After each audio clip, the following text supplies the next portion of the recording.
The WNBA Gambling Podcast on the Sports Gambling Podcast Network is brought to you by NYRA Bets. Bet the Kentucky Derby using code SGPN25 for a $25 free bet plus a $200 deposit match bonus at nyrabets.com/SGPN25 to start winning today.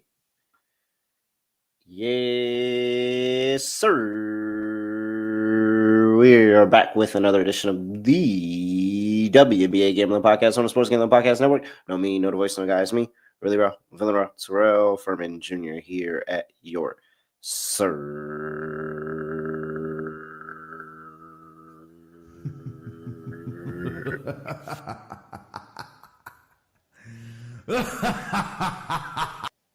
This.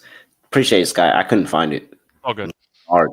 I'm stuck on the NBA screen, so I'm looking in the wrong spot, and I just completely was in the wrong area. I was going to be holding that out for a long time. Scott Studio Reichel, back for day 2 of previews here. Looking forward to it. Scott, what's going on? Scotty, beam me up. Surprise. Yeah, can't complain. Looking forward to day 2. Of course, we're going to continue the WNBA stuff next week. But as of right now, we are recording mid-NBA playoffs, so apologies in advance if you... Yeah, during the next game in particular, so apologies if we are a bit distracted. But either way, point is we are still going to be going through the Western Conference. 7 teams talk about. We talked about 6 yesterday. A reminder, we do have a brand new team making their debut into the league, as the Valkyries from Golden State are now members of the league. Either way, though, it should be fun. Going through the same format as yesterday. Going to start off with the lowest win total, the highest win total, but we do have 7 teams to talk about instead of 6. Yep, very much so. And, I mean, I guess we start there and just break the ice. This is the brand new change here. We got the Golden State Valkyries. I believe they have the lowest win total here, don't they? Yes, I believe they do. This. You know what? I'll say my thoughts. Let's pull up the Golden State Valkyries for the people so they can see what the new team looks like. Where are our sheets? There we go. I forgot we moved them all to the top. And look at that. Hold on. Might have to pull the win total down. Banner. Get everybody's name here. Oh, looky there. That you was blocking Julie Van Loo. They had to see that. It wasn't personal. I'm just putting the banner up. Yeah, man. They didn't opt for pictures. It's year 1. I understand it. You don't know how many of these people are going to make it to year 2, but I get it. All right, no opt for the pictures here. This is still a pretty nice banner. I'm not going to lie. The storm in the background, the clouds, all that. This is a nice banner. So this is for sponsorship. Nice touches. Natalie Nakase. First season as a head coach in the W, first season as the Valkyrie head coach. She comes over as the first chair over there in Las Vegas, Scott. So she was right there with Becky running everything, and now she extends that coaching tree branch that now has Nakase, now has Tyler Marsh, and that goes on over here as well. Key additions, everybody. Brand new team. Now, what do you think of their draft? Thought it was fun. The only person that wasn't drafted, I believe, here was Tip Hayes. Tip came over in free agency, but other than that, between the actual WNBA draft and their supplemental little draft, well, I think the team looks pretty all right. I think it's fine. Like, once again, I'm not picking them to make the playoffs. I'm not picking them to be like a very, very solid team, but I mean, I'll put up the win total now at 15.5. I think the number feels about right. I'm not telling you that they're going to have like a Vegas Golden Knights run where they show up and make the finals. Like, I'm not picking that to happen, but I do think they can be good enough to hang in there. They might not be the worst team in the league. I feel like that would be an achievement to some if you just join a league and you're not in the immediate basement. I think the team's okay. I mean, Fagbenley, I thought we mentioned in the last episode, we thought she was pretty good as an energy player on Indiana. Billings been around for a while. You got Hayes. You got Thornton, who we liked on the Liberty. They have some pieces. I don't think they have much star power, which I think could be a problem when it comes to scoring points. This team might have a hard time actually scoring against the elite defenses because I don't see many shot creators that I'm really thrilled about. But I think they could be a team that sneaks up on you. and potentially cover some spreads, getting massive numbers. But I don't see them being a basement-dwelling team. I think they'll be, once again, a non-playoff team, but feistier than people expect. What do you think about a team where a guard is their best player? And I mean, I think it because could work out, but it depends on, once again, what you think of the rest of the league when you're comparing their roster to others. Like, I think the roster is clearly not as good as most teams in the league, but they have some pieces that I think have some veteran leadership, and maybe if the young players, actually step up, and some of the players maybe just need a new role, needed new scenery, they needed more usage, and they could actually surprise some people. But the Valkyries, I think that they're going to be okay. That's Vinny from Jersey Shore. Yeah. Well, I mean, it's in New York, so that makes sense. But yeah, I think you're probably looking at a team that wins, I'd say anywhere from 13 to 16 games. I think I'll go under because I don't think this team is that great, but I think they'll be a bit feisty. So I'll give them a sweat. Give me 14 or 15 wins. I'll go under. All right. Let me see if I can sway you to the dark side here. Okay. Because I think this team is actually pretty good. And I think they are clear cut by far not the worst team in the league. Yeah. Like by a good 2 teams, I think they're not the worst team in the league.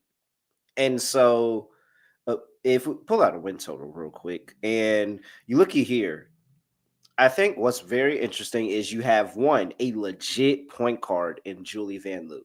Who never got enough usage on the Mystics. And as the year went on, it was a rookie year. She's an older rookie, but it was a rookie year, first year in the W. She's figuring things out. She's played overseas. That is veteran leadership for you in a second-year player that can legitly go in there and run the offensive system that Nakase wants to run. And I think that's what's really interesting about the team is because she literally handpicked, hey, this is how I want to run my system. And we got shooters on the outside. Xander Lassini is out there. You got Veronica Burton that's out there for depth. Kate Martin is out there that can help shoot on the outside. Tip Hayes is going to create her shot whenever. You got Mo Billings that can create in the low post as well. Kayla Thornton can create for herself in the low post, can shoot on the outside as well. Maybe not as consistent. They have the defense there with KT, with Talbot, with Fagbile, with Tip. Like, I'm looking at all these players, and I'm like, this feels like not like I would say a microcosm of what the Minnesota Lynx did last year. They may not have a Nafisa Collier on their roster, but they had a bunch of veterans who were very scrappy, who all were basically left off their teams and said, hey, they can have you, especially Fagbile. Fagbile should really have a chip on her shoulder this entire season because there's no reason she should have been the one that was left off of the 6 people that they could have saved. I really think this team is going to have a chip on their shoulder. I think they're going to be able to beat the small teams of the league, and they might find themselves competitive against the OK and steal some wins here or there. I think this team is actually a 16-win team. I like the Valkyrie to go over the win total. I think they are not going to be the worst team in the league, and I think they're going to threaten for a playoff spot. Maybe they just miss it. Maybe they actually sneak in, but I think they're threatening on the outside of bubble. Yeah, I do feel like, once again, it's going to be a sweat either way if you have the over or the under. I think it's going to be separated by about a win or two. I'm just going to go under because I do think if they end up struggling, there is a chance they just rip the cord and try to go for the number 1 pick. There are a lot of very good players coming out. Like, there is a chance that they join the tanking group and they end up falling apart in the last month of the season. That's possible, too. You think this veteran group? I'm just throwing out the idea if they decide to go youth movement. Maybe they trade a veteran at the deadline. They try to do some stuff. There is a chance, if they are out of it, that they just rip the cord. And I feel like that could be a problem. Injuries would really set this team back. That's kind of my point. That would be the thing. This team is not deep enough where injuries is going to make if they get injured to anybody up top in the top 5 of their lineup, they're pretty screwed. That's the issue that I run into is that when you're looking at the W, there are a lot of teams with depth. And the fact that they're a brand new team with veterans who have basically been castaways. They had their own teams toss them aside. And now if one of them gets hurt, you got problems with depth. That's not a good recipe for a long season. When you have 44 games attached to it. I think they'll go under, but I think it'll be close. Like, if they had 14 wins with a month to go, and you're praying they don't start tanking, I can see that being a realistic outcome for this team. Mm-hmm. So I'll go under. But I think it's close either way. Yeah. I'm on over here. Very close to betting it. Unfortunately, the only thing that's scaring me is the Atlanta Dream were horrible when they came, and that was the last expansion team, and they were By the way, Molly's horrible their telling me first that they season. automatically get the 5th pick. No, they got it this past season. But for next year, they can get the No. number 1 pick. No, I got to go back and look into that. But I'm pretty sure next season they are in the regular draft rotation, and Toronto and Portland will get the 5th and 6th pick. Because I remember they got, once again, the 5th pick for this past draft. Yeah. I didn't think that they would get the 5th again next year. Nah, I don't think so. I'm pretty sure that they're in the regular draft rotation now that they have a season under. There's like a 1-year penalty. Yeah, just because, basically you don't want to give the new team the first overall pick when you had the tanking teams over the course of the season. So the 4 teams that didn't make the playoffs get their picks, and then you put in your expansion teams. And I remember for the NBA, the Bobcats did it, and they got the 3rd pick in the draft. So I know that they kind of intentionally do that to avoid giving the new team a head start, basically. Yeah. So, like, imagine being a new team. Oh, here, Cooper Flag. What? Yeah. Thank you. Yeah, appreciate it. Thanks. I feel like we really didn't do anything. Thanks, we might not have deserved this. All right. So Molly might be right, but as far as I know, I thought it was only a 1-year thing. Okay. Let's first support SGPN by giving us a 5-star rating and review. Definitely on the WNBA Gambling Podcast feed. I get that you guys like YouTube, and a lot of people are listening on YouTube. I really appreciate it. Just take 2 seconds and go over to Apple and Spotify and give us a 5-star rating and review. It helps us more than you know. And as much as you all were on Ryan and Kramer about getting us back on air. Say Ryan and Kramer? Oh, dude. Oh, man. Somebody's going to clip that. It's fine. All good. Sean and Kramer, anyway, you can keep your point. I don't even want to make the point no more. They know what I'm saying. All right. Just give us a 5-star rating. As much as you like us, you can help the show grow. That's what he's trying to say. Edge Boost is the first ever bank account built for bettors, ensuring all gambling transactions are approved. No usage fees, no minimums. Earn cashback rewards. 100% approval for all betting deposits. Sign up today at edgeboost.bet with promo code SGPN. Deposit $25 and Edge Boost will match the deposit. That's edgeboost.bet, promo code SGPN. It's also Derby Week here at SGPN, so make sure to check out our horse racing podcast, Notorious OTB with my guy Chase, and get all of the picks over there. Plus, you can get in on the action with 2 minutes on the most exciting 2 minutes in sports. Is it really just 2 minutes? Give or take, yeah. Really? Is that fast? Wow. Or that long. I don't know. I feel like it's like 2 minutes feels like a little. No, because they usually go around the track. Yeah, the but the Belmont is maybe longer. I start paying attention in the last 30 seconds of the race, and I'm like, oh, okay, final stretch, here we are. The Belmont is always longer than the Kentucky and the Preakness, so maybe that's what you're potentially thinking of. Oh, okay, all right. Either way, tap in with NYRA Bet. Sign up today and boost your Derby bankroll with a $25 free bet and a $200 deposit bonus. Jesus Christ, $200 deposit bonus. With promo code SGPN25, join now to claim your $25 free bet and $200 deposit match bonus at nyrabets.com/SGPN25. Scott, this game. We're brought to you by mybookie.ag. MyBookie is your place, including your place to bet everywhere, including the NBA playoffs, WNBA when it comes back. Can't wait. NHL playoffs as well, all of that. Even though some MLB in there, you can do that. MyBookie accepts customers from a ton of different locations. Cade, I was about to be so mad. Easily deposit and use get lightning fast payouts with cryptocurrency over here. Man, just go in there, tap in with mybookie.ag. And if you're listening live, get in on the Clippers over there at MyBookie, because that's the play I am. That's probably what held us up, because I was sitting there trying to get a Clippers bet in.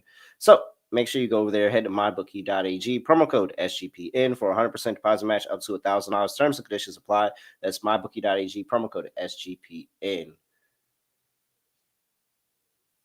The Knicks blew the lead, and now they're down How many Down does Cade have? 5 with, I think, 4 to go, give or take, 4.5 to go. What's Cade up to now? Cade has 20 and 6. Oh. He has 20 points, 7 rebounds, 6 assists. That three was no. Oh, that was a bad three, man. Oh man. All right. Let's get into it. Next team up. Who's up next, Scott? So the next team, truth is there were a lot of teams that had basically the same win total, and they were kind of like back and forth. So technically the next team you can kind of choose because a lot of teams had 20.5. So you have 3 choices. You have the Storm, the Sparks, or the Wings. Who do you want to choose? Start with the Wings. Okay. Because look at this. Look at this, Scott. This is how you do it. Yes. That's an actual banner. Great decision putting Dejanay Carrington on the banner, by the way. Dog, what? This is everything you're looking for. Yeah. You got 3 players. You got a good color scheme. Looks great. This might be the best one yet. We'll have Keep to in go. mind, by the way, you have Harris on the bottom as 52, but I have to put the banner up. So Harris is on the team too. All right, let's go. Dallas Wings. We got Chris Colonnes, first season. I think I might have said his name wrong. Maybe. Okay. I'm pretty sure that's how you A lot say of it. first-year head coaches. Oh, dude, yes. First season as a head coach. He is a 2-year assistant over there at USC, coming over from college ranks. Scott, first defensive mind that they've said as a head coach yet. I mean, finally, Dallas is thinking about something defensively.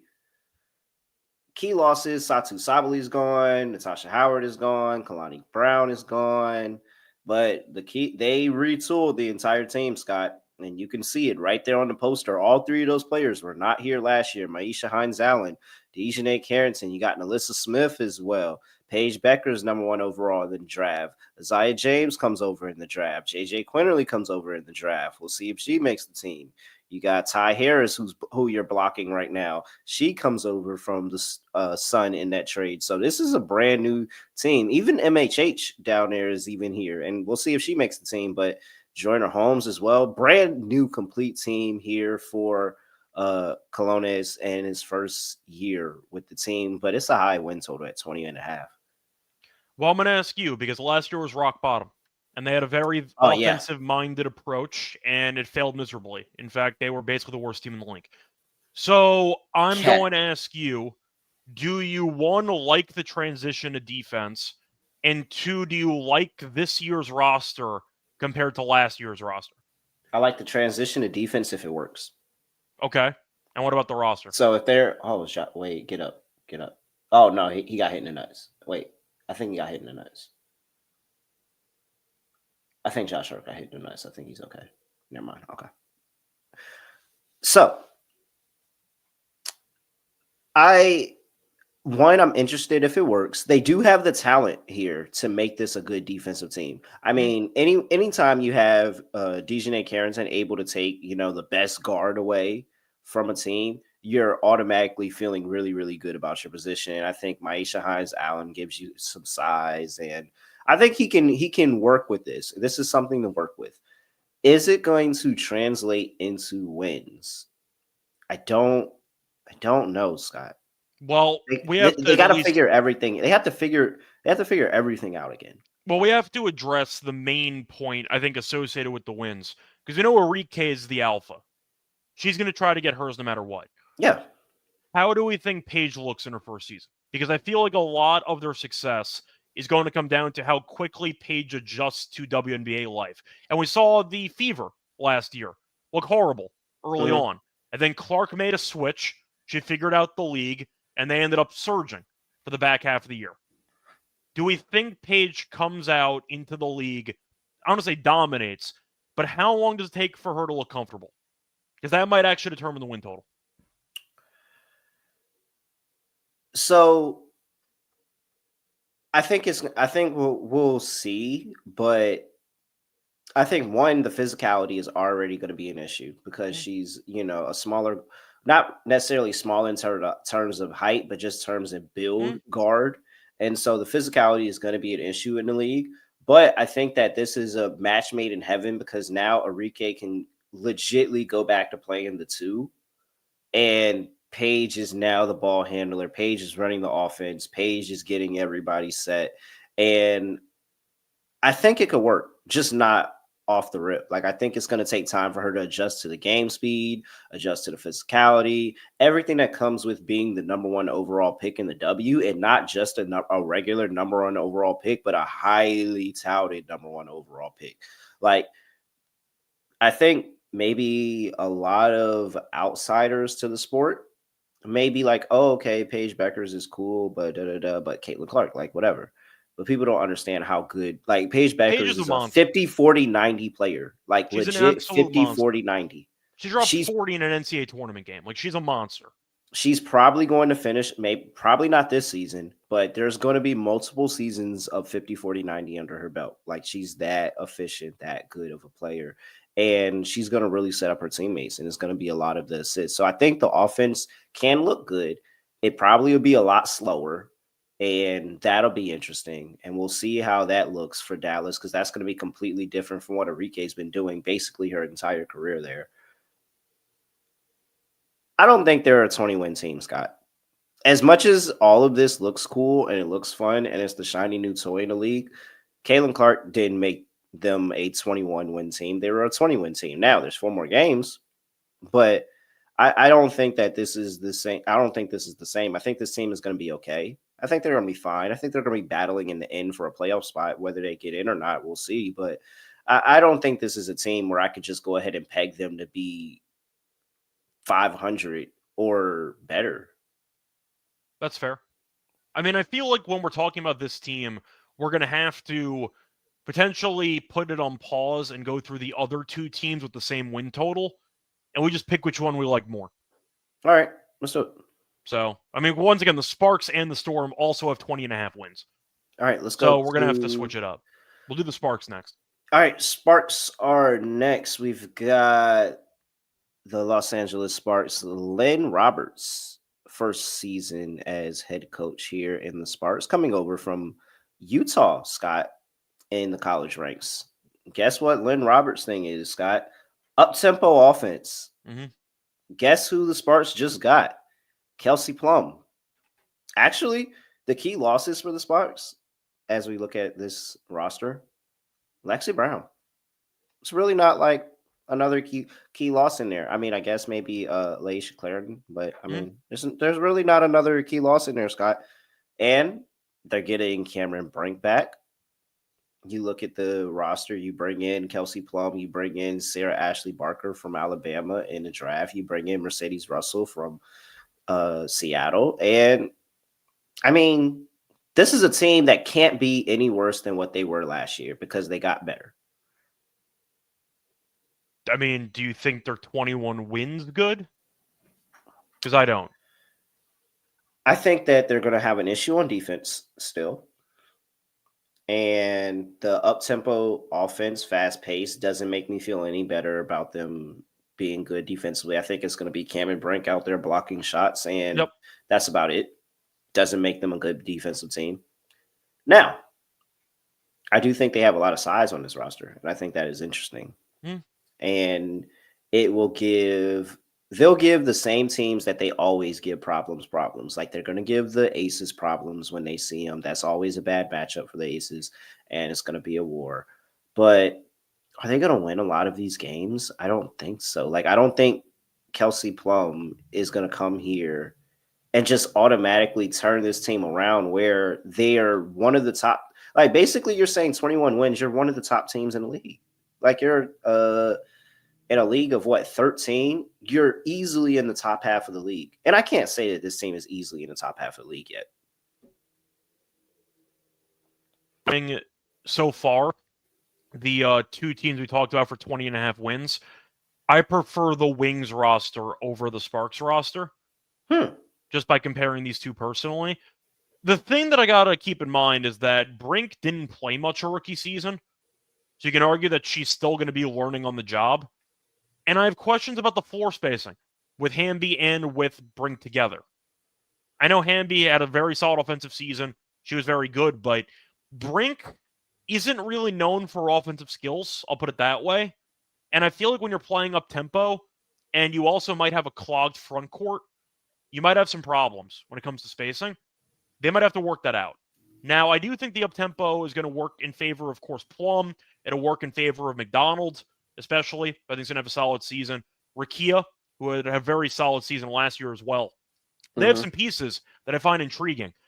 But for some reason, I feel like the pieces don't mesh as well together as they should. And I think that's why I'm going to consider the under here. We'll mention the Storm in a second, but maybe it's a hot take or not.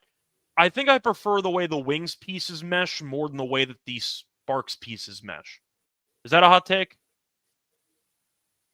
You like the way the Wings players mesh more than the Sparks? I like their overall roster a bit more in terms of fit than the Sparks roster. The Sparks feel like they threw a bunch of players together who have some talent. They're going to hope it works out. But I have questions about spacing. I have questions about rotations. There are some question marks to be had. We've also not seen Plum play as the alpha on a team yet. And we'll see how that goes. Because she was able to play with Asia and a couple other elite players on the Aces in the past. That's also a question mark. Is she ready to be the alpha? We'll see. So Cam Brink is going to be out for a portion of the season to start the year. I think that she's not going to be looked to come back until June. At some point later June, it looks like. And so that moves Azare Stevens continue to be in a starting lineup, probably playing alongside Hamby. That helps the spacing there. She shoots the three.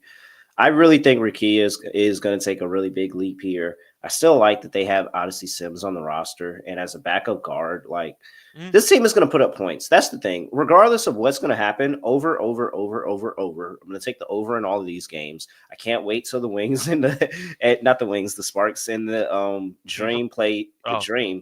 Oh, yeah, Fever too. But I was thinking Dream play each other like it's going to be up and down, and like 200 points scored. So, yeah. Let's talk about the Seattle Storm here, because as I continue to put my thoughts on paper with those two teams, because those were the two that I just couldn't really get to, it makes me feel a lot better about my already prepared take that I had for the Seattle Storm. So, Seattle Storm, Noelle Quinn, 5th season here as head coach in Seattle. Jewel Lloyd. I mean, I wish I had a better word for key, because that is a substantial loss, losing Jewel Lloyd. I mean, you could also argue the key word there is hazing, but it's a separate story. But either way, point is there were some locker room concerns, and they decided to clear house a bit. Let's go that way. You lose Sammy Whitcomb as well. Nika Moore and Jordan Horston both go down in the offseason with season-ending injuries, so they're both out of it. We didn't get to see Nika too much, but she was projected to make a leap this year. Jordan Horston is always going to give you energy, and sometimes you want a comparison. She looks like Josh Hart out there, especially when she shoots the ball, because sometimes you really don't want Josh Hart to shoot the ball, but he does anyway. But sometimes it be Cash. It's just like she's literally like Josh Hart. But there's a lot of solid energy that, of course, plays a factor there. So if you want somebody who can give you good minutes while not needing the ball in their hands, that's what she's good at. But unfortunately, as you said before, she's injured. Yeah, what's going on here? So is that OG? Was that OG that made that? Yes. Oh, yes. I had OG over 16.5. Wow. At Death, the kiss of death, cashing a player prop. Amazing. Okay, going back over to the Seattle Storm. Key additions. Lexi Brown comes over. You get Alicia Clark as well. 2 champions right there. Katie Lou Samuelson comes over as well. Dominique Malonga in the draft. Very, very, very touted prospect in Dominique Malonga. And I mean, people have been waiting for them to start dunking in the league. Malonga does it with ease. And she's only 19. This is ridiculous, man. She's going to be so good. Like, she has potential to be really, really, really, really good here. Scott, for a team that lost Jewel Lloyd, they don't look bad off. No, they don't look that bad. They don't look bad off at all. This is very, very good, being able to keep the rest of your core together, where you still have NECA, you still have Ezzy, you still have Skylar Diggins. You see that, Scott? It says It's not Skylar Smith anymore. Diggins. Nope. I got a chance. Yeah. Hey, man, that Smith is off of there. Revenge tour? Ah, dude, what? She's going crazy. Like, and everything with the offseason, I think she is going to have a really good season. And they really, really do need her, Scott, because if you look at the roster, it's Skylar Diggins Smith, and then who else is your, like, legit point guard running the offense? Are you Like, relying on Cook as the backup, guard there? she might not make the team. Like, That's what I'm Zaya saying, Cook, but you're trying to throw Zaya names. Cook might not Wheeler? make the team. So it's going to be Wheeler, and, like, that doesn't make me feel good. Like, No. it really doesn't. So I think there's an issue that I have with them. The fact that the guard depth is now really, really thin, and who I trust with the ball in their hand to continue to make plays when they're pressuring you on defense. But I think that this is possibly, I mean, outside of, the star power of front court players that are in the league, as a unit, this is a really, really nasty front court, man. NECA, Ezzy. I mean, I don't even know if Malonga's even going to have like that kind of rookie slide, maybe just in terms of X's and O's basketball, but physicality. She's been playing overseas basketball for France for years now. Like, this is ridiculous. Gabby Williams will play physical. Scott, you have Alicia Clark that gives you defense and a wing defender as well. Like, Scott, this team's going to be good. This team's going to be good. I don't think they're going to win a championship, but I think they're going to win a lot of regular season games. They're going to be down and out against the better teams of the league, and nobody's going to count them to get a win. And they're going to go out there and they're going to beat the top teams in the league. I think the Seattle team is very, very dangerous, and they're not to be overlooked. I love the over on this win total. I think the one counterpoint that I'll ask you is about the bench, because you mentioned the backup guards, etc. Do you expect really any production from the bench whatsoever? Are you picking it mainly to be the starters to try to carry this entire team? Well, yeah, I think they do have the depth. So you look at projected starters. So you got Skylar Diggins Smith, you got NECA, Ezzy in the front court. It's a great front court, of course, with NECA and Magvagor. Like, that's solid. We know Diggins is a great point guard as well. Gabby probably starts alongside them as well, and then we'll see what they insert. It's probably Alicia Clark, honestly. And we'll see how Malonga looks, but I think I agree with you, but that was the main question where people would have, because you look at the actual roster with the backup guards, with Cook, with Wheeler. We'll see who makes the team, who doesn't. There is definitely an issue if there's an injury there to a star player on if they could get by. I think I agree with you, though. I think the bench is good enough to get by. I'm not as high as you are. You make it sound like they're going to win like 27 games. I'm not going to go that far. 20. This can be a 24-25 win team. I know they can. I'm saying you sound like you're picking them to win like 27. You think they're going to be like a potential sleeper dark horse candidate to make some serious noise. No, but they're cruising over 20.5. I think they're over 500. I think worst case scenario, they're 22-22. I got the over. I said them being a 24 win team. Yeah, and I think they're actually relatively, because you got that lineup. You still got Lexi Brown that's going to be able to give you 3 and D off the bench. Katie Lou Samuelson probably coming off the bench. That can be good. And AG there. Malonga is more than likely going to come off the bench. And that's going to be the X factor is Malonga for me. Yeah, if Malonga is nasty off of the bench for them, I'm just going to go ahead and just give her credit that she doesn't do that in her first year. But if she does, oh man, that's the beauty of it. We don't really know. There's a chance because she could immediately be good. But like, she's really, really young. So I'm gonna press pause. But in the future, really, really good player. I like it though, because there's some upside there for somebody that could turn into a serious bench player. I'll tell you where we're teasing the award show. Malonga. Just go ahead and say that right now. To go back a second, because I said I was going to get to the 20.5s basically together. I'll go over on the Storm at 20.5. Hot take, I'll go over on the Wings. And I'll go under on the Sparks. Bit of a hot take for me. I feel like you might have flipped those. For some reason, I feel like this Wings thing might work out. Maybe it's just faith in Paige. I feel like this might work out a bit better than anticipated. The Sparks, I don't know. Maybe it's the lack of defense besides basically one player in Brink, who could be a defensive anchor. But she also missed most of rookie season. So that's a lot of pressure on a very young forward to basically carry your defense. I think I prefer the Wings over the Sparks, but I don't feel great about it. I'll put it that way. But I like the Storm over as my favorite out of those three. Under on the Sparks, under on the Wings, over on the Storm. Okay.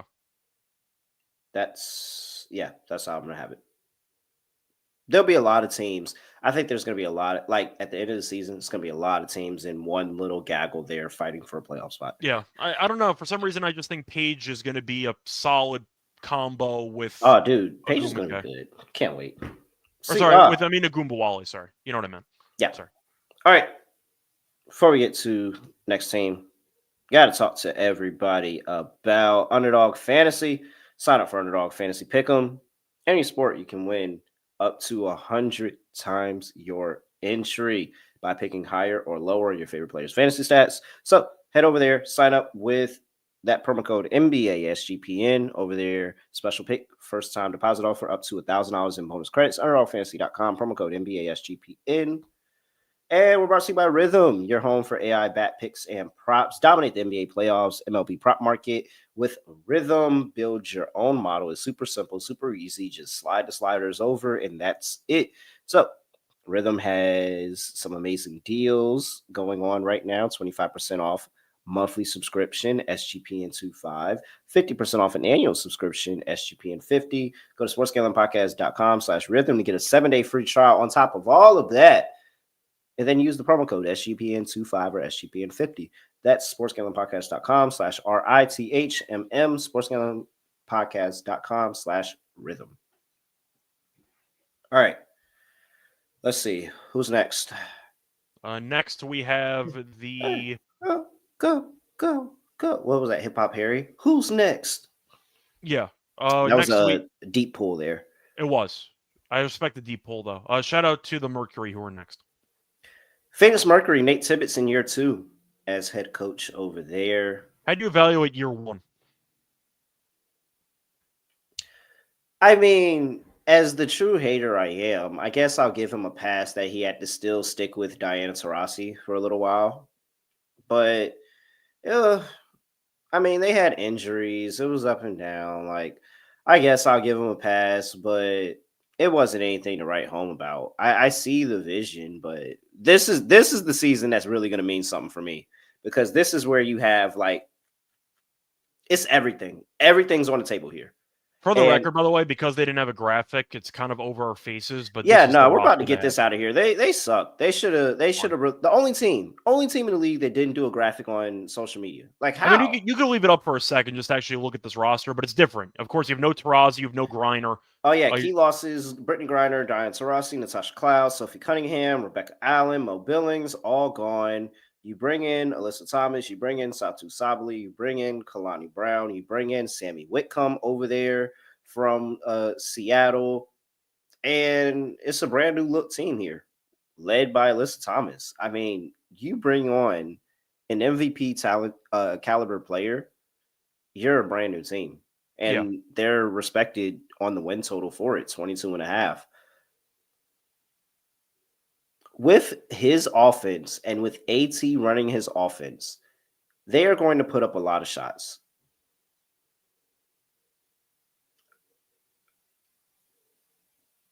I'm also torn on this team. I actually think I really like this team, because pull back. I see. This is why you need to have a graphic. It's so much easier with the graphic. Yeah. Here we go. We're gonna just give them their ugly little minute. But you look here, and you have Alyssa Thomas, who clearly is running the offense. You have shooters on the outside, adding Sammy Whitcomb, and Kalia Copper can always be a flamethrower. She can get to her own spot here. And I love having Satu as a big next to Alyssa Thomas that can go create, get her own shot. You can get it to her. Like, I just feel like all of these pieces playing with AT is just something completely new that now AT is going to have fun with, because she spent, the last part of her career in Connecticut learning that whole offense, playing a lot slower. This is going to be a lot faster tempo. Because of that, defensively, they may have lapses at a time, but I gotta assume that they're going to be way more physical with AT in the lineup on defense. They're going to put up points. Yeah. Defensively, I'm not there yet. I don't know exactly what they're going to look like, but at the very least, they're going to put up points. But see, this is the team that I feel like if you think of the teams that we know are going to be able to score and not defend. The Dream, the Sparks, probably the Mercury. I think the Fever will be better at defense, but probably still not great. But they Fever might put be in a them in separate there category. too. Okay. Clearly, the Fever are far and away above everybody else. Yes, but I'm still throwing them in there. Yeah. After that, I think it's this Mercury team, and I think they're one of those teams that are going to be playing those the Dream, the Sparks. They're going to get into those track meets, and it's going to be like the Wings in the years past, where the Wings would have these give up 90 points, but it didn't matter because they scored 100. I wouldn't be surprised if they're like that. However, injury does give me something to concern here about the Phoenix Mercury roster, but it's kind of hard to feed an AT-led roster and not think that they're going to win a bunch of games. So you're going over. Yeah. A part of me questions the fit with Copper and with AT. Because Copper's always been a player that needs the ball in her hands. Phenomenal scorer. She can create off the bounce. But AT's been I don't want to say like a Jokic type, but you get what I'm trying to say. They ran the offense and couldn't get through her entirely.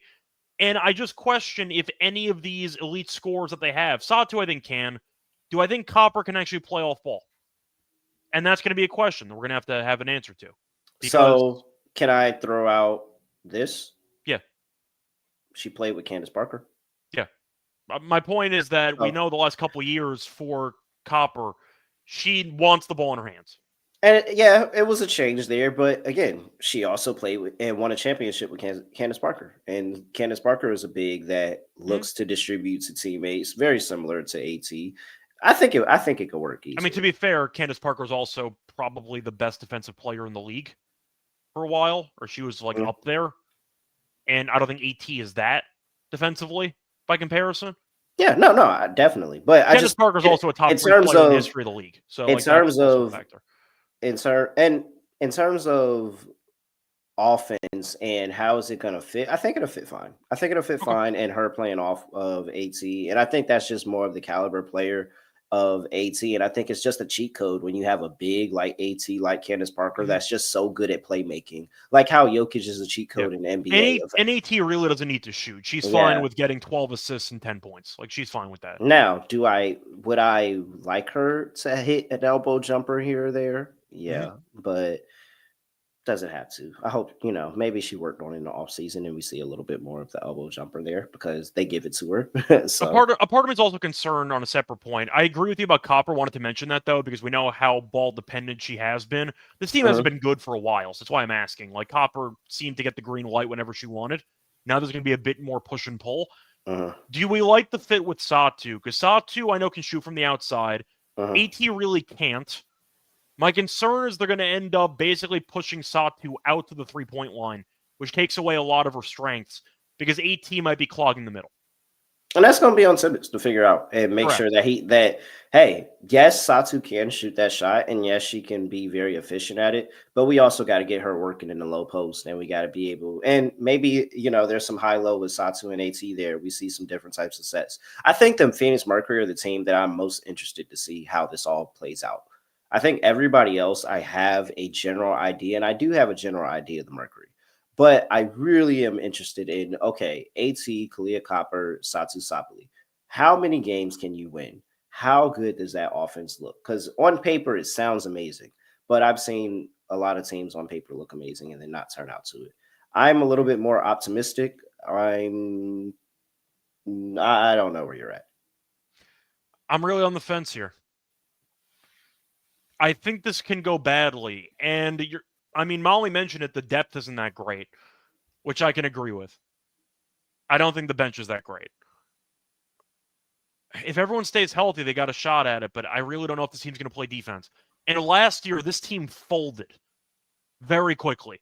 So when things go badly, I do question if you'll see the coaching staff actually keep this team engaged towards the end of the season. I think I'll go under. Bit of a hot take for me. I think they're a 500 team. Interesting. So I think it's close, but I'll go under. I have too many defensive concerns, and I do question if the offensive system is going to immediately hit the ground running. And I have my doubts. So I'll go with the under. All right. I still think they're going to be a playoff team. Barely. But I do think the win total feels a little bit high, at least compared to the Storm and some of these other teams we talked about. Are they 2 wins better than the Storm? They have more star power. I don't know if they're worthy of being 2 wins better than the Storm. Do you agree on that? Yeah, I think in terms of I would 100% agree with that. I do not think that if I look at both of the rosters, I think the Storm are going to finish above the Mercury. I do actually. And we have a couple of teams in the West we're about to talk about that I think are clearly the best 2 teams in this conference. Wow, you're right. I am really high on the Storm. Okay. That's kind of my point. So I think that you might have a battle between the Mercury and the Storm for that 23 number. I'll give it to the Storm. Yeah, I'm super high on the Storm. Wow, didn't even realize it. Yeah. Because I definitely, I'm like, oh, no, they're definitely finishing above the Mercury. So, yeah, I got the Storm up pretty high. All right. Minnesota Lynx. They were so close. So close. Who cares? I'm not complaining, but I'm Liberty just saying Bibberty. That, Liberty Bibberty, but they were right there. Very much like this as well. This is a very, very good. And they just went up and straight up said, nope, 3 best players. Put them on the flyer. They even got somebody a chair. Yep. That's nice of them. 3 they best have to do that awkward pose, like that B-boy stance pose. They got her in a chair. And look at C. Will showing off the tats in the pose too. Yeah. Make sure make sure you get the tat side. All right. Yeah. I like Honestly, when you're Courtney Williams, you can do whatever you want. Absolute hooper. Isn't that up here? Is that up here? I think it's up here. Is that up here? Do we have that? I don't know what you're going for. Oh. I don't care if they think we top dog, little dog, underdog. As long as we a dog. They're not underdogs anymore, but you sure aren't. Not with a 26.5 win total. We're really good. Yeah, not with a 26.5 win total. No. Cheryl Reeve is going into her 16th season as head coach of the Minnesota Lynx here. Best coach? Question mark? Yeah. Especially after last season. After last season, definitely. Like if anybody forgot and put Becky ahead of her, she went and took it back last season. I'll say that. I think Becky's a solid coach, but she also has had one of the best rosters in the league ever since she got the job.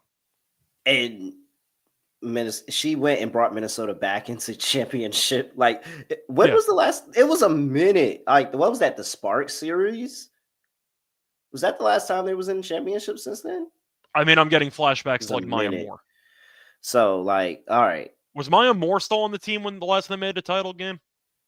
I just keep thinking about the Spark series when I think of Maya Moore in championship. I'm saying I think Maya Moore was still there, but the point is, if you think Becky's better, that's fine. She's a top 2 coach in the league. She's a very, very good coach. Maisha Hines-Allen and Cecilia Zandalicini, 2 key losses here.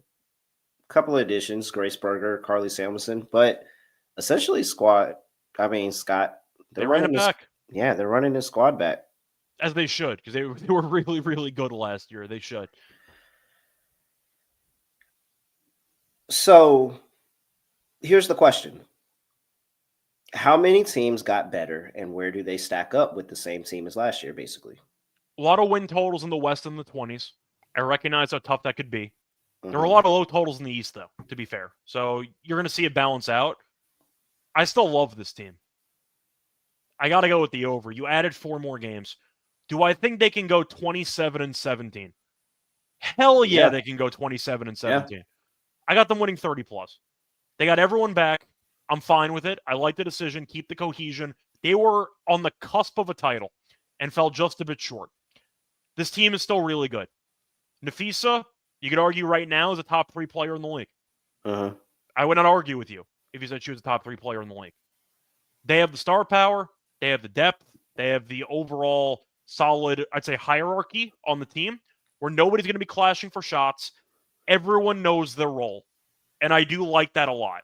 And the fact that they have all the chemistry built in already, they don't have a first-year head coach, they don't have a bunch of random new pieces, they're going to have to figure it out on the fly. This team could start off with an insanely hot start. That's what I was just going to look at. Wow, look at you reading my mind. That's exactly what I was going to look at. They start off Wings. Wait, is that? Yeah, they start off Wings, Sparks, Wings, Sun, Storm, Mercury. That's their first 8 games in May. You can argue they're favored in all those games. Oh no, they're 100% favored in all of those games. The road games might be a bit tricky, but they should be favored in those games anyway. I mean, the only 2 teams that they play up substance is the Storm and the Mercury.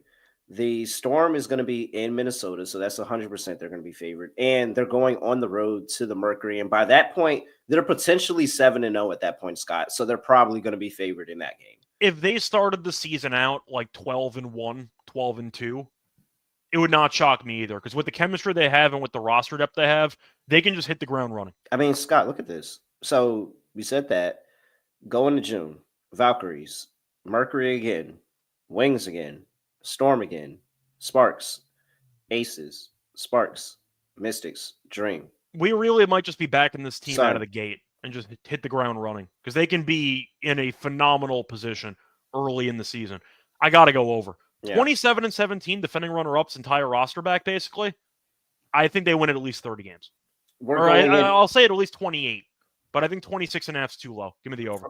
First 18 games of the season might peg them. Like 5, I think, is the max that they could potentially lose, and that's on the high side. My number was like 15-3. Like, that's what I had. Like, that 5 is 5, and I'm like, wow, they played a little bit worse than we thought they would. Like, I think the Lynx are going to hit the ground running. And it's just the fact of they've been here, done this before. And that's the edge that they have over a lot of these teams. Like that Storm team, that Mercury team, when they played them early, the Lynx played together. They just went to play for a championship. Those 2 teams hadn't played together, cohesion, all of that. So this team's going to hit the ground running. They just got to finish strong. And yeah, I'm with you. Over. Still love this roster. All right. And then we got one team left. Aces. They made a couple of big moves. Becky Hammond's 4th season. Key losses: Kelsey Plum, Tiffany Hayes, Alicia Clark. Key additions: Jewel motherfucking Lloyd, Dana Evans, Cheyenne Parker-Tyus, Tiffany Mitchell. Cheyenne Parker-Tyus you could throw into the key loss category as well. She's pregnant, so she's going to be out for a while. But she does anticipate coming back towards the end of the season and helping them for a run. So she's not going to be out the whole season. I just don't know the full duration. We'll see how long, but it's also worth mentioning, of course, as we have to, that they have the best player in the league by a mile. Yep. 27.5. They underachieved last year. First of all, Scott, I think it's comical that Jewel Lloyd's points prop for the season is 18.3. And it's plus money on the over. For her standards, last year was an absolute mess. So that might be why they set it that low. For a player that we also are pretty certain has a clause in her Nike contract where she gets a bonus if she averages 20 for a season. Yeah. And now she gets to play alongside the greatest player in the game again. You can make an argument she's the best one. She might end up being the best player in league history. You can make a serious argument. I mean, at one point, she played with the 2 best players in the league at that time. Mm-hmm. So, first of all, Jewel Lloyd's averaging 20 for the season. And just go ahead and put that into your head. You're going to get a crazy number from Asia, and you're going to get 20 from Jewel. Now, Chelsea Gray looks amazing, people. That was the point. Last year, they underachieved because she missed like half the year. She missed time. She was coming back from injury. Even when she was back, she was not Chelsea Gray. Until the playoffs. She was if really you bad would like to see what Chelsea Gray is, go back, watch Chelsea Gray in the championship, any one of her championship runs, and then go back and look at Chelsea Gray in Unrivaled this season. Mm-hmm.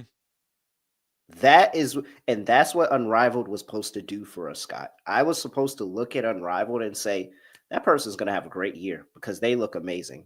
Chelsea Gray was arguably, like, behind Nafisa Collier, the second best player in Unrivaled by far. It wasn't even close. She was absolutely torching everybody. She looks good. She's moving well. The feet are moving. She can defend again and keep up with people. She puts the ball in the basket. And runs the offense. And now she's playing alongside GOAT and GOAT. I mean, as long as they don't malfunction defensively like they did last season, easy 30 wins here. Easy 30 Yeah, I'm on wins. the over. What? People have to remember that I Easy was 30 low on wins them here. last year because Gray was going to miss some time. We didn't know how long. And there was some issues midseason. You could kind of tell the team, I don't want to say it was cursed, but Becky Hammond was pissed the entire season at her team. And some of the sound bites she was They dropping. never played defense. No, they never did. And there was like one game where she called it the entire team against the Liberty. They won a game, then lost immediately after that. But you could tell that it was never actually going the way that people expected. And there's a bit of a revenge tour mindset here. You have a healthy Gray. You have a healthy Asia, a healthy Jackie, a healthy Lloyd. It's easily the best big four in the entire league by a mile. And they're off a down year. I think they win 30-plus games too. They're my pick to win the most games in the regular season if I had to pick a team. Yep. I think the Aces are all the way back. And we'll mention maybe briefly some title stuff in a second. They would be my pick, which is not a hot take, which is fine. But they would be my pick to win the title. I'm telling you this right now. The Liberty are our team. They're easily one of the best teams in the league. I think that I haven't seen exactly where all the games pull up in the schedule. I'm almost positive that the Liberty are going to be fighting to get one win against this team. I think that if everything I don't know how they're going to guard them. Like, if how do everything you goes guard according to plan and everyone stays healthy, this Aces team can be all-time great in terms of either point margin, in terms of record. The sky's the limit with this team. They just got to figure it out defensively. That's it. If they went like 35-9, that wouldn't shock me either. Like, that's a possibility. Like, single-digit losses is within reason here. 28 wins, 28 and really 28-16. They're not losing 16 games. Give me the over. The free losses are the ones where Becky gets in her own head, and we'll have to see. Like, I think they need to play a lot more Queen Egbo this year. I think she would be an amazing backup big for Asia, and she can actually really move inside the post too. I think that was one of the things, like, they didn't give her enough run. They were really, really committed to Megan and to Kia. And hopefully, I think that's one of the aspects where I hope they're a lot better is in the backup big department. But, like, when Cheyenne Parker-Tyus comes back, if she looks good, the fact that they have a backup front court like her that can go out there and score and can give you 10 to 12 any night. Oh, dude. This team's gonna be nasty if it all comes down together at the end of the season. I mean, I'm gonna be on the future very, very early. I'm teasing what we like, but this could be very nasty here. And I would hate to see you in a close game and you're going up against a 3 trifecta. Well, really all 4, because all 4 of them are clutch buckets. And Jackie Young, Chelsea Gray, Asia Wilson, and Jewel Lloyd. Like, good luck. Just, based on just simple math, there's no way this roster is 2 wins worse than the Liberty. The Liberty are at 29.5. Oh, wow. They're at 27.5. Yeah, that's a joke. I would have the Aces as the best record in the league with the 100%. Lynx as number 2. Yeah.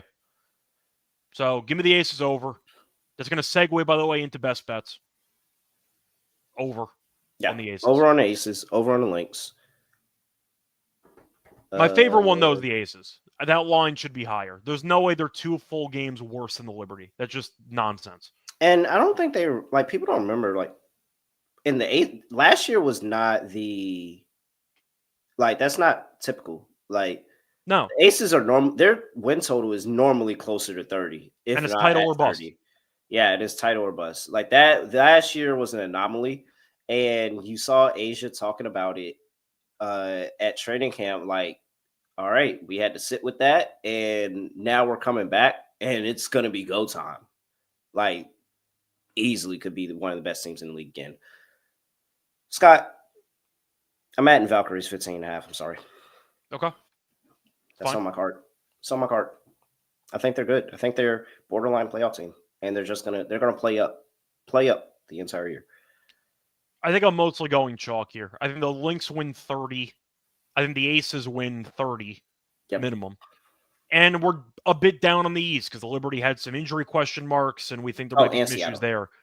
So the point is that I think we can get away with taking a decent amount of high win totals in the West because we think the East is pretty underwhelming as a whole. Is that a fair statement? Yep. So we think it balances out.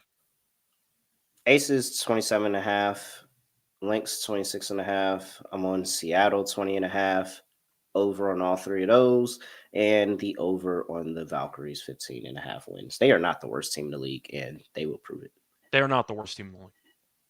We were going with the Sun for that? Yeah, easily. Just making sure. I think Mystics have Leah Edwards. So, and a reminder that we did best bets for the Eastern Conference as well. So we did. Keep that in mind. Scott. Yep. Aces are winning the title. They really should. With that big four, that might be the best big four of all time. When Parker Tyus comes back, and by the time they get in the playoffs, if she has her legs under her, it's going to be a nasty lineup. Let me actually look at the odds. I don't know if you wanted a separate episode, by the way, for the titles and stuff, or do you wanted to merge that with the award? I mean, we don't have to have. I'm telling you, anybody else is just me playing devil's advocate. For me, it's Aces. And we always go chalk because usually chalk wins. And yes, the Lynx had a hell of a run, and a lot of our listeners got in on it. At the end of the day, the Liberty won. Yeah. And they were one of the favorites to win the whole thing. They had a great sweat, though. It was a hell of a sweat. And maybe we'll give you another great sweat this year. But yeah. And we called the Liberty in 5 in the finals. That's what happened. Liberty, though, were plus 230. Aces are plus 350. Yeah. I mean, 350 is a gift. I wouldn't touch Liberty plus 230 with a 10-foot pole. No. I think the odds are definitely off. And with the injuries they had in the offseason, the Aces, though, with 350, at some point this season, them or the Lynx should be favored to win the title. And my guess is the Aces. If you want a free square on your NFL futures this year, win total over? Drop in the Aces to win the title. I mean, of course, win total over, but Aces to win the title is a juiced up free square for your. If you want to wait until April, throw South Carolina in there as well. Just to ask, though, out of all the teams we talked about for the East and the West, is our favorite win total best bet Sun under or Aces over? I think it's Aces over. Dog, 28 wins is and it's 44 they added games. So what is the losses that they would have to have? 44 minus 28. They would have to lose 17 games to go under. They're not losing 17 games. Unless Asia gets hurt, they're not losing 17 games. Yeah, and it's literally only injury. If you tell me that you drop Chelsea Gray or Jewel Lloyd or even Jackie Young, okay, then we have another discussion. Looking at it right now, I don't see, even in games, okay, so they're going to drop a couple to the Sparks, maybe more than a couple.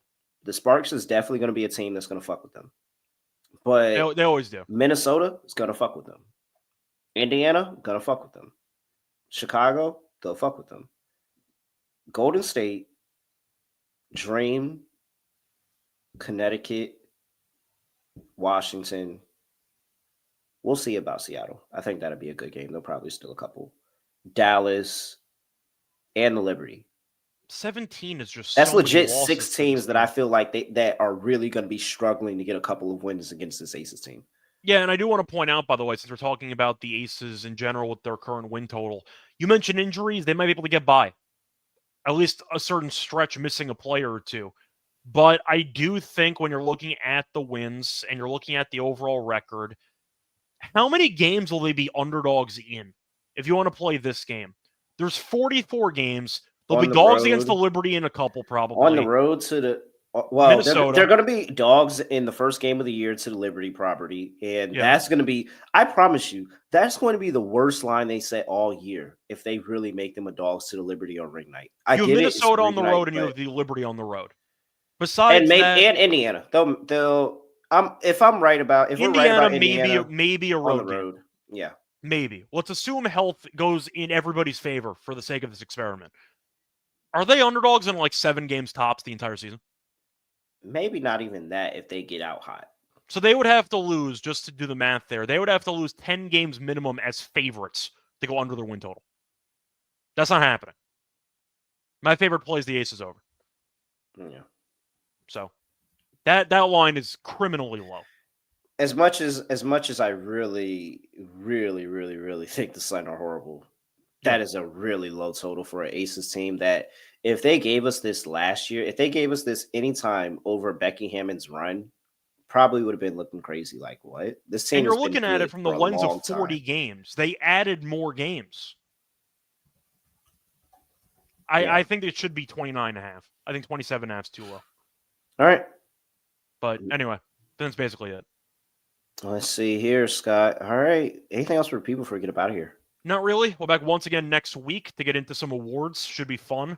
We actually have markets, not just for MVP, not just for Rookie of the Year. We have actual markets for like defensive player, most improved.